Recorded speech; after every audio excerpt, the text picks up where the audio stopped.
Alhamdulillahirabbil alamin. Bersyukur kepada Allah bersamaan dengan salawat salam untuk Nabi Agung Nabi Mustafa Muhammad sallallahu alaihi wasallam. Dalam kesempatan ini saya sangat berbahagia. Sangat berbahagia karena buka-buka di sosial media terkait ingin melihat perkembangan ilmu pengetahuan, khususnya dalam konteks diskursus nasab. Saya menemukan tesis, terbit tesis ini 2024. Tesis yang menguatkan tesis. Tesis yang menguatkan tesis. Mengapa saya katakan demikian? Karena tesis ini memang membahas tesis. Tesis membahas tesis. Tesis Saudara Sandy Ramadan dengan judul Dakwah Fanatisme Kiai Haji Imaduddin Utsman Al-Bantani di YouTube Perspektif Komunikasi Islam. Kalau dulu banyak yang mempertanyakan status keabsahan dalam tanda kutip akademik tesis Kiai Imaduddin Utsman secara formal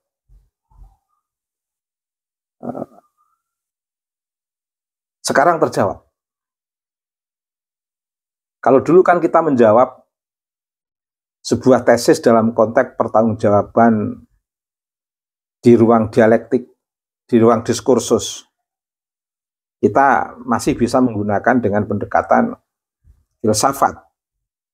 Sebuah pernyataan gagasan yang dikeluarkan itu bisa disebut sebagai sebuah tesis. Kemudian respon dari tanggapan itu, baik itu mengkritisi, menggugat atau menolak, itu bisa disebut sebagai antitesis. Kemudian nanti bagaimana simpulan dari munculnya tesis antitesis itu. Dalam konteks dialog itu sah. Dalam konteks formal sebenarnya juga sah. Karena sebuah gagasan itu ditulis dengan pertanggungjawaban yang terukur tingkat akurasi dan keabsahan data, dan di sana ada sebuah simpulan-simpulan akademik yang bisa dipertanggungjawabkan secara ilmiah, baik secara rasional maupun secara empiris, dan itu bisa dipertanggungjawabkan secara argumentatif, secara publik, dan memberikan solusi, misalnya terkait dengan sebuah resolusi, atau menjawab problem-problem yang lebih strategis, yang solutif. Nah, itu bisa menjadi sebuah tesis. Nah, tinggal antitesanya itu lebih kuat dari tesis ini, atau justru lebih lemah. Nah, sehingga kuat atau lemahnya antitesis ketika menggugat sebuah tesis nanti akan memunculkan sebuah simpulan yang terbaik. Sintesis ini akan memunculkan sebuah simpulan yang lebih baik. Tapi bisa juga itu diformalkan. Dalam konteks akademik, secara formal melalui proses riset seorang mahasiswa S2 yang melakukan riset, dan di situ dipertanggungjawabkan hasil riset, terbimbing melalui proses pendampingan seorang akademisi yang mendampingi mereka yang belajar menempuh jalur S2 ini. Dan keberhasilan proses pendampingan melakukan riset sebagai syarat akhir untuk kelulusan S2 ini bentuk dari keberhasilan tesis secara formal. Lah, sebenarnya tanpa ada tesis secara formal dalam sistem pendidikan berjenjang, dalam konteks ini sampai jenjang S2, yang kemudian disebut tesis dari hasil riset ini, tanpa itu sebenarnya sudah kuat tesis Kiai Imad.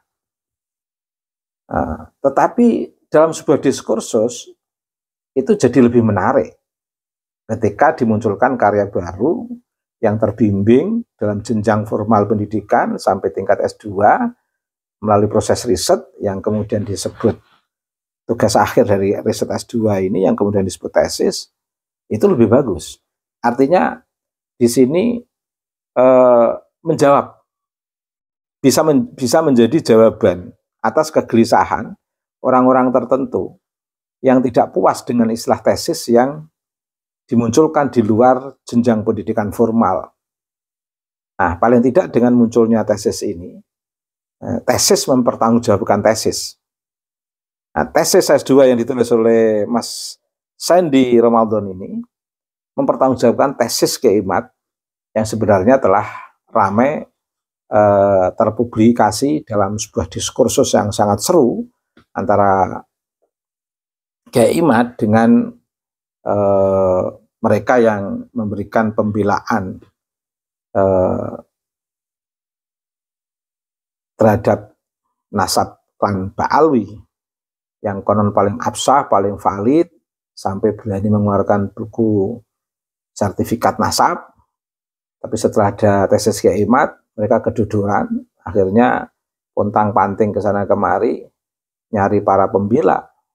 Ujung-ujungnya yang membela bukan dari pihak Al-Bithah, yang dalam mindset kita itu, di sana ada banyak nasabah, para pakar nasab. Ternyata tidak ditemukan pakar nasab yang bisa mempertanggungjawabkan kenasaban yang dikeluarkan melalui buku-buku sertifikat nasab oleh Robitoh itu. Bahkan ketua Robitohnya pun tidak tampil secara publik mempertanggungjawabkan itu. Ujung-ujungnya yang bicara nasab orang luar yang tidak pernah mengkaji nasab, orang luar yang dimanfaatkan untuk merespon tesis Kiai Imad yang tidak ada latar belakang dari riset kenasaban, sehingga semuanya jadi patah di tengah jalan semuanya. Nah, belum lagi kemunculan tesis secara formal dalam jenjang pendidikan S2 yang muncul ini, yaitu saudara Sandy Romadhon ini luar biasa, sehingga menjawab kegelisahan secara formal yang dalam tanda kutip dimimpikan oleh kelompok Robitoh terkait dengan tesis Kiai Imad. Nah, secara formal ini ada yang bertanggungjawabkan, Mas Sandy ini, dan lulus dengan baik dengan status nilai cum laude dan dibimbing oleh Dr. Samsul Yakin MA. Beliau memiliki kapabilitas akademik yang luar biasa dan disidangkan. Kita tahu UIN Syarif Hidayatullah itu salah satu perguruan tinggi yang sangat berkualitas. Saya mengalami kuliah S3 di UIN Syarif Hidayatullah, betul-betul merasakan betapa ketatnya sistem akademik yang diterapkan di UIN Syarif Hidayatullah. Sehingga rata-rata yang dari lulusan UIN Syarif Hidayatullah itu memiliki kualifikasi yang bisa dipertanggungjawabkan karena proses akademik yang sangat ketat untuk meluluskan mahasiswa S2, S3 di UIN Syarif Hidayatullah itu. Dan dalam tesis ini saudara Sandy Romadhon telah disidang dan lulus dengan baik. Ketua sidangnya adalah Dr. Tatan Hirmansyah MSI dan Muhammad Fansobi MSOS sebagai sekretaris. Dan yang menarik, tesis ini tadi diuji oleh seorang guru besar, Profesor Andi Faisal Bakti MA PhD. yang memiliki kapabilitas akademik yang luar biasa beliau. Saya mencoba mengikuti beberapa tulisan beliau sangat serius, dan beliau dalam konteks tesis ini sebagai penguji 1, penguji 2-nya adalah Dr. Tatan Hirmansyah, MSI, sekaligus sebagai ketua sidang. Ketua sidang sekaligus sebagai penguji 2. Dan saya baca dari awal sampai akhir, tesis ini sangat bagus. Dan menjadi representasi akademik jenjang pendidikan formal yang telah mengidentified sebagai tesis Kiai Imaduddin Utsman itu memang betul-betul tesis. Selain secara filosofis memenuhi kriteria dialektis antara tesa, antitesa, dan sintesa, dan secara formal akademik dalam jenjang pendidikan formal juga telah berhasil dipertanggungjawabkan oleh Sandy Ramadan dengan hasil yang sangat baik, fix dan clear bahwa tesis Kiai Imad sudah naik panggung dunia akademik. Dan saya kira nggak lama lagi akan ada disertasi tentang pandangan Kiai Imaduddin Utsman. Dan ini sudah mulai banyak tulisan-tulisan di beberapa jurnal dan penelitian para akademisi di lingkungan studi Islam yang mencoba meneliti tentang Kiai Imaduddin Utsman. Ini luar biasa, sebuah by design nalar manusia, seorang Kiai Imad yang bermula dari kesendirian, kemudian direspon oleh sahabat-sahabat yang cinta ilmu pengetahuan, sampai meroket begitu cepat di tengah gempuran tantangan yang luar biasa, dan bisa menjebol tembok hegemonik yang betul-betul telah menjadi tembok relasi kuasa yang tidak seimbang untuk menguatkan sistem kekuasaan kultural melalui keberagaman ini. Bahaya sekali. Kekuasaan kultural dalam konteks keragaman mungkin masih mudah untuk dikritisi, tapi kekuasaan kultural melalui proses keberagamaan ini betul-betul berat. Mengapa? Karena mengatasnamakan agama, sehingga orang akan khawatir untuk meruntuhkan ini itu semua, khawatir akan berhadapan dengan sistem normatif agama. Karenanya tidak heran di awal-awal kemunculan tesis Kiai Imad ini banyak pernyataan-pernyataan yang dikait-kaitkan dengan yang menolak tesis Kiai Imad, dikait-kaitkan dengan ajaran akidah, keimanan, dikait-kaitkan dengan ancaman neraka, tidak dapat syafaat, kualat, bahkan mati kafir. Banyak muncul ini. Seolah-olah tesis Kiai Imad ini betul-betul merusak sistem jaringan agama, padahal tidak ada hubungan sama sekali, karena ini kajian-kajian sejarah. Nasab tidak ada hubungannya dengan akidah. Nasab itu diskursus internal keluarga yang bisa dikaitkan dengan proses pembagian waris, hak an-nasal, keturunan. Tapi untuk keperluan intern keluarga, Islam punya aturan. Islam, iman, ihsan itu punya sebagai sebuah sistem yang menjadi prinsip dasar keberagamaan kita. Kalau memang itu sebagai prinsip etik dalam konteks silatul arham, ya udah masuk wilayah etik dalam konteks silatul arham. Jangan dijadikan sebagai legitimasi untuk menghegemoni atau menciptakan kelas dalam ruang sosial. Jadi persoalan internal keluarga bisa dipertahankan sebagai bagian daripada pentingnya menjalin silatul arham antar keluarga. Tapi persoalan agama harus dibedakan, prinsip agama harus dibedakan dengan kepentingan internal keluarga. Prinsip agama adalah prinsip yang universal. Prinsip agama adalah prinsip yang membebaskan dan mencerahkan untuk umat manusia tanpa kecuali, tanpa kompromi. Sedangkan prinsip internal keluarga, ya prinsip internal keluarga. Jangan dikait-kaitkan dengan prinsip agama. Meskipun di sana ada nilai ketersambungan antara agama dengan penanaman nilai di tengah keluarga.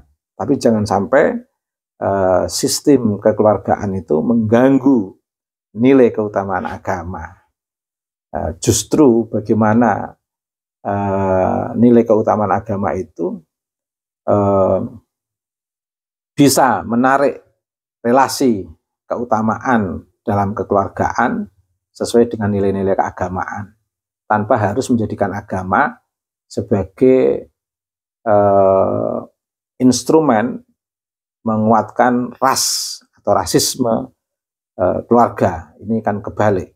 Agama untuk memecah sistem rasisme dalam keluarga, bukan justru sistem rasisme keluarga ingin menjadikan agama sebagai sebuah instrumen untuk menghegemoni pihak-pihak lain. Ini kan bertentangan dengan ajaran kita.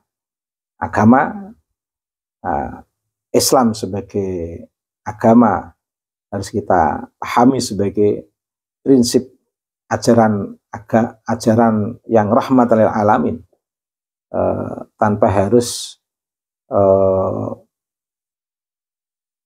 dijadikan oleh kelompok-kelompok tertentu atau keluarga tertentu yang justru malah merusak prinsip normatif maupun historis dari agama untuk umat manusia itu. Jadi tesis Kiai Imad telah dikuatkan dan dipertanggungjawabkan oleh tesis dalam jenjang akademik formal S2, menandakan bahwa ilmu pengetahuan itu tidak bisa dibendung. Ilmu pengetahuan kaitannya dengan kebenaran akan mencari jalannya sendiri tanpa harus dipaksa-paksakan. Bahkan pihak-pihak yang memaksa untuk membendung perkembangan ilmu pengetahuan lambat laun akan merasakan betapa berat membendung ilmu pengetahuan itu. Karena ilmu pengetahuan itu universal, tanpa dipaksakan pada seseorang, orang itu akan mencari kebenaran ilmu pengetahuan itu.